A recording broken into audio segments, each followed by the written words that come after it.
નમસ્તે વિદ્યાર્થીની બહેનો. ધોરણ 5 વિષય ગુજરાતી, પાઠ 9 કદર. તેમાં આપણે શ્રુતલેખન જોઈએ. વિદ્યાર્થીની બહેનો, હું બોલું એ પ્રમાણે તમારે લખવાનું છે અને શ્રુતલેખનની તૈયારી વારંવાર કરજો. બધા પાઠમાંથી લગભગ તમારે એક પેરેગ્રાફના તો શ્રુતલેખન કરવાના જ છે અને દર વખતે આપણે બધા પેરેગ્રાફના શ્રુતલેખન કરીએ છીએ અને શ્રુતલેખનની એક નોટ જ બનાવવાની છે, જેથી કરીને તમારું ભાષા લેખન સુધરે અને તમને મેળે જ્યારે જવાબ લખો, તમારી પોતાની મેળે જવાબ લખો ત્યારે સાચા શબ્દ લખી શકો. એટલા માટે વાંચન અને શ્રુતલેખન જરૂરી છે. શ્રુતલેખન જ્યારે તમારા ઘરમાં તમારી મમ્મી કે મોટી બહેન કે લખાવે ત્યારે પહેલાં તમારે લખવાનું અને ત્યારબાદ તમારી મેળે ચોપડીમાંથી જઈને ચેક કરવાનું કે તમારી કયા શબ્દની ભૂલ છે. એ શબ્દ તમારે 3 વખત લખી નાખવાનો, એટલે પછી એ શબ્દની ભૂલ ક્યારેય નહીં થાય. આવી રીતે જો શ્રુતલેખન કરશો તો તમારું ભાષા લેખન શુદ્ધ થશે અને તમારી ભાષા, વાંચન, લેખન એકદમ સરળ બની જશે. તમને જવાબ લખવાની મજા આવશે અને જવાબ લખશો એમાં ક્યાંય ભૂલ નહીં આવે, જોડણીની ભૂલ નહીં આવે અને સાચું લેખન થશે. અત્યારે આપણે શ્રુતલેખન લખીએ છીએ. પાઠ 9માંથી લખાવું છું, પેજ નંબર 48 ઉપરથી. લખો વિદ્યાર્થીની બહેનો. વાટ ખર્ચીની વધેલી 500 રૂપિયાની વાંસળી કેડીએ બાંધી છે. પૂર્ણવિરામ. પોતાની ખોરાકી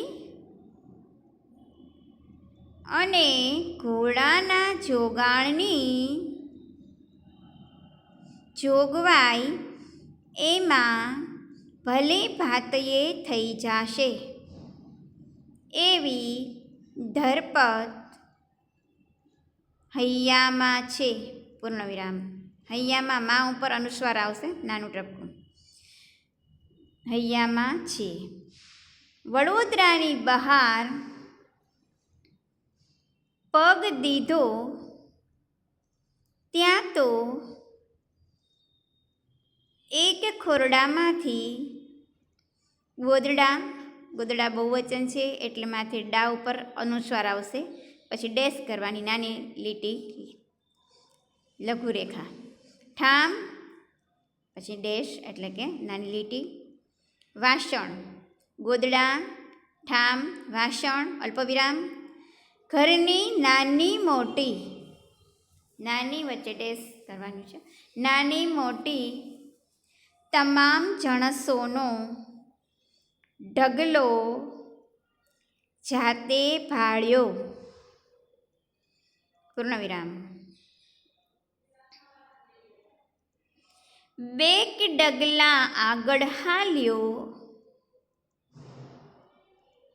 ત્યાં નાના છોકરાના કાળજા કંપાવે એવા કાળા બોકાસા સંભળાણા. પૂર્ણવિરામ. કુણા હૈયાવાળા વાલા કેસરિયાથી ઘોડાની લગામ તણાઈ ગઈ. પૂર્ણવિરામ. તમાશો જોવા ટોળું ભેગું થયું હતું. તમાશો જોવા ટોળું ભેગું થયું હતું. ઘોડેથી ઉતરીને ટોળાને વિંધીને વાલો ઘરની લગોલગ જઈને ઊભો રહ્યો. જોતાં જ કેસરિયો મામલો પામી ગયો. પૂર્ણવિરામ. લેણદારની ટાપ ઉતરી હતી.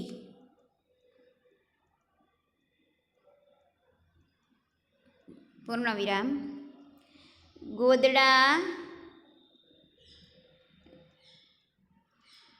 અલ્પવિરામ ઠામ ઠીકરા ઠેબે આવતા હતા. યુવાન મરાઠાના મોં ઉપર મશ વળી ગઈ હતી. પૂર્ણવિરામ. ટાપ લઈને આવનાર શેઠ ઉપર વાલાએ નજર ધ્રોબી સવાલ કર્યો. પૂર્ણવિરામ. વિદ્યાર્થીની બહેનો, વ્યવસ્થિત રીતે પહેલાં શ્રુતલેખન હું બોલું છું એમ લખજો. પછી પાઠ 9 પાના નંબર 48 ઉપર લગભગ ત્રીજો પેરેગ્રાફ છે. એ પેરેગ્રાફ તમારી મેળે તપાસજો. જે ભૂલ હોય એ 3 વખત લખજો અને વ્યવસ્થિત રીતે ફરીથી શ્રુતલેખન જોઈને એકવાર લખી નાખજો. એટલે પછી ક્યારેય ભૂલ થાય જ નહીં. હવે આપણે અઘરા શબ્દો લખશું. લખો પહેલો શબ્દ કુંજાર. બીજો શબ્દ છે શુદ્ધ. ત્રીજો શબ્દ છે પ્રામાણિકતા. ચોથો શબ્દ છે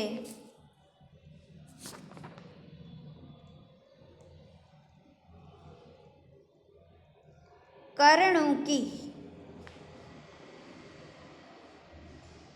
અને એના પછીનો શબ્દ છે હેતપ્રીત.